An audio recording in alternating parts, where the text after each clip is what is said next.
এখনো তো ইয়া হয়নি পুরাতন লোক তো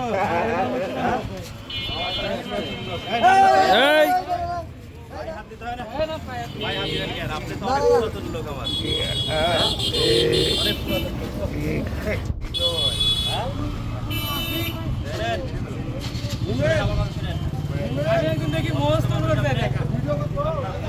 চিন্তা করতে হবে না। হ্যাঁ ধানের শীষে ভোট দিবেন,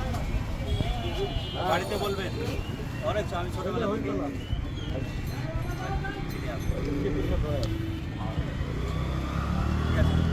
বলবো তো দেখ দেখ ঠিক আছে এই কথা শোনা যাচ্ছে ভাই পুরো পুরো হয়ে নাই বাজারের মধ্যে আমরা